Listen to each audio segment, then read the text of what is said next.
एक पल के लिए अपनी आंखें बंद कीजिए। सोचिए, अगर आपको दोबारा जन्म ही ना लेना पड़े, ना कोई दुख होगा, ना ही कोई बंधन होगा, बस शांति होगी और सुकून होगा। क्या यही है जीवन का अंतिम लक्ष्य?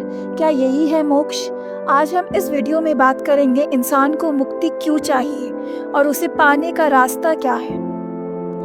हमारे आसपास जो भी मौजूद है वो काफी हद तक झूठ है। हम पैदा होते हैं और अपना जीवन जीते हैं और कुछ समय बाद मृत्यु को प्राप्त हो जाते हैं। उसके बाद हम दोबारा जन्म लेते हैं और अपने जीवन का सफर फिर से तय करते हैं और फिर से मृत्यु के ओर अपनी कदम बढ़ा लेते हैं। लेकिन आखिर हमें इस जीवन और मृत्यु के चक्र से मुक्ति कैसे मिलती है? ऐसा कहा जाता है कि इससे मुक्ति मोक्ष के जरिए मिलती है। तो आखिर मोक्ष क्या है? चलिए जानते हैं मोक्ष के बारे में। मोक्ष कैसे मिलता है उससे पहले हमें ये जान लेना चाहिए आखिर मोक्ष क्या होता है।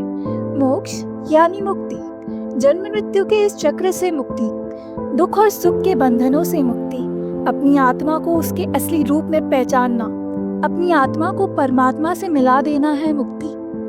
वो अवस्था जहाँ सिर्फ शांति ही होती है।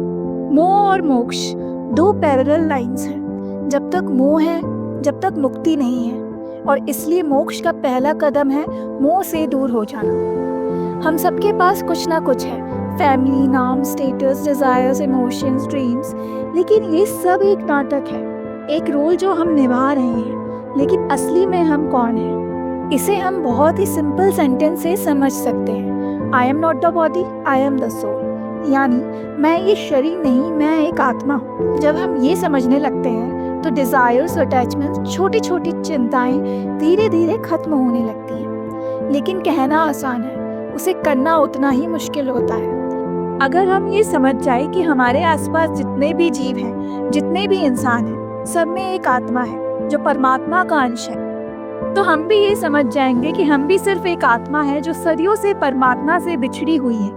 अब आप ये सोच रहे होंगे कि कलयुग में कहाँ किसी को मोक्ष मिलता है। ऐसा कहा गया है कि चारों युगों में कलयुग में मुक्ति पाना सबसे आसान है, क्योंकि सतयुग, त्रेता युग और द्वापर युग में मुक्ति पाने के लिए बहुत कठिन तपस्या और यज्ञ करने पड़ते थे। लेकिन कलयुग में हम सिर्फ भगवान से जुड़ने से और भक्ति और प्रेम से मुक्ति पा सकते हैं। लेकिन अब बात ये उठती है कि भक्ति शुरू कब करनी चाहिए। वैसे तो भगवान से जुड़ने की कोई उम्र ही नहीं होती, क्योंकि हर एक सोल की अपनी एक खुद की जर्नी होती है। जब तक हम ये समझ पाते हैं कि मोक्ष से ही हमें अल्टीमेट पीस मिलता है, तब तक कई बार काफी देर हो चुकी होती है। आपने देखा होगा कि कई लोग बुढ़ापे में भजन या भगवान से जुड़ने की कोशिश करते हैं। अगर आप 20 या 21 की उम्र में भजन करना शुरू भी कर दे तो लोग आपका बहुत मजाक उड़ाना स्टार्ट कर देते हैं, और ये सब बातों में उलझकर हम भी भक्ति करना छोड़ देते हैं। लेकिन हमें समझना होगा कि मोक्ष की प्राप्ति बुढ़ापे से नहीं, बचपन से ही शुरू हो जाती है। अब बात ये भी उठती है कि हमें कैसे पता चलेगा कि हम मोक्ष के करीब हैं। भगवत गीता के 15 अध्याय के 5 श्लोक में कहा गया है, जिसका अर्थ है जो मान मोह से रहित आसक्ति के दोषों को जीत चुके, अध्यात्म में लीन, कामना रहित और सुख दुख के द्वंद्वों से मुक्त होते हैं, वे उस अविनाशी परम पद को प्राप्त होते हैं। और अंत में समझाने वाली बात सिर्फ इतनी सी है कि मुक्ति किसी और दुनिया का दरवाजा नहीं, वो तो हमारे अपने अंदर का एक दरवाजा है, जो तभी खुलता है जब हम अपने मन को सब बंधन से तोड़ देते हैं। जब ना कोई शिकायत बची हो, ना कोई इच्छा, ना दुख का डर हो, ना सुख का लोभ, जब हर रिश्ता प्रेम से हो पर बंधन से मुक्ति हो। और शायद वही समय होता है जब आत्मा फिर से परमात्मा से जुड़ जाती है। राधे राधे।